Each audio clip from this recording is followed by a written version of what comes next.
Sveiki visi. Tai ką, Audi pabaigta. Aptarkime, kaip čia sekėsi.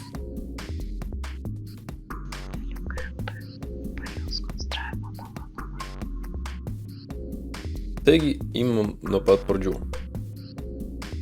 Nuo dėžutės atidarimo Audi pasirodė gan sudėtingas modelis kaip pirmam kartui, vien dėl būtent lipdukų kiekio, kas pabaigoje pasirodė visiškai atvirkščiai.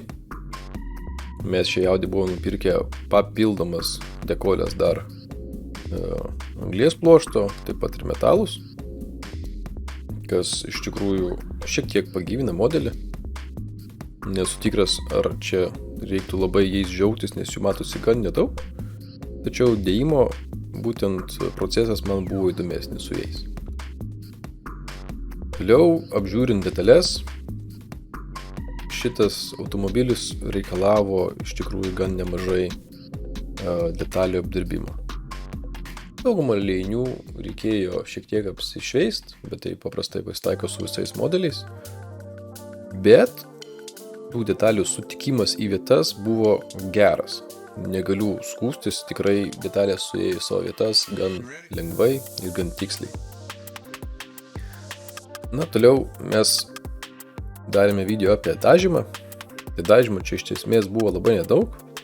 Mes nudažėme kėbulą baltai, tada jį nulakavome, tada nudažėme kitas detalės pagal jų spalvą, tai daug nudažėme juodai, nes dėsis ant viršaus anglies pluoštas, bet vis tiek nudažyti yra patartina. Tada variklio skyrių dažėme šiek tiek, dažėme vidaus detalės, teptukų, aerografų, mišriai taip, kaip čia mums išėjo groteles ir panašius dalykus, bet iš tikrųjų čia dažymo palyginus buvo labai nedaug.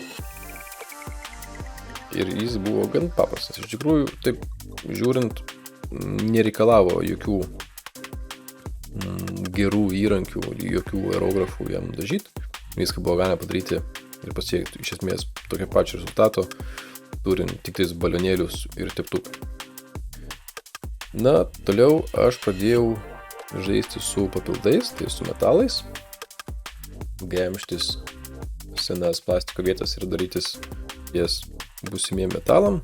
Tai čia turime sagtis, turime stabdžių diskus metalinius, turime spoilerio lakiklį metalinį ir gan nemažai turime metalo viduje, kurio dėja per šio modelio langus mes turbūt niekad ir nepamatysim. Na, bet jis tenais yra, labai stengiantis galima gal ir pamatyti, bet esmės nesudaro, konstravimo malonumas buvo nieką mažesnis. Metalai dėda man šiokio tokio šarmo tam modeliui. Aš mėgstu juos dėti beveik visur, tačiau, na, kaip žinia, daugumą vietų jie jau tiesiog nesimato.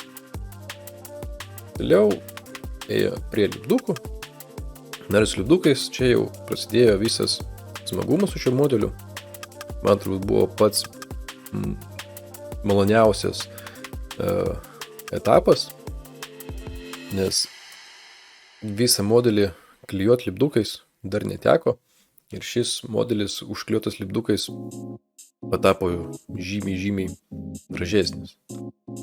Kas dar labai patiko, tai kad būtent originalūs lipdukai klijavosi super paprastai. Nebuvo čia kažkokių specialių reikalavimų, kažkokių tais keblumų. Jie klijavosi labai lengvai. Lipdukai ploni, kokybiški.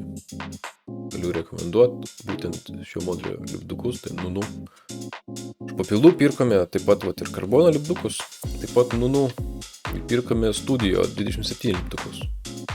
Tačiau Studio 27 lipdukai yra pažengusiems jau modeliuotojams ir juos klijuoti nėra paprasta. Tie lipdukai yra stori, jie reikalauja super didelio atsargumo, nes juos šiek tiek netaip pakreipus pastumus jie byra iš karto. Tai pradedantiesiems nerekomenduoju, išgąsdins jūs, tačiau Nunu dekolės jos klijuojasi tiesiog pasakiškai lengvai. Na ką, ir tiek. Modeliui suteikta štai tokia išvaizda. Tai yra plūkštas jisai su pusiau blizgiu laku, plūkštas balionėliu. Jisai plūkštas pusiau blizgiu laku dėl to, kad tikrasis modelis irgi yra pusiau blizgus, nes jį yra padengta plėvele, kuri yra pusiau blizgi. Tai, man gal būtų gražiau buvęs blizgus, bet dariau šiek tiek arčiau pagal originalą.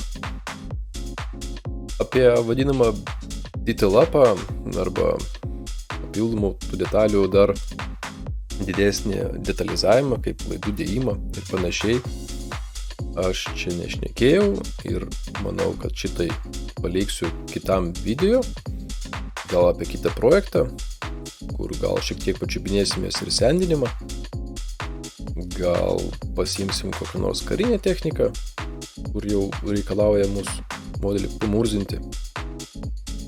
Bet čia visas priklausys iš tikrųjų nuo jūsų. Tai jeigu jums patiko šitas visas projektas, prašau paspausti patinka, pakomentuokite.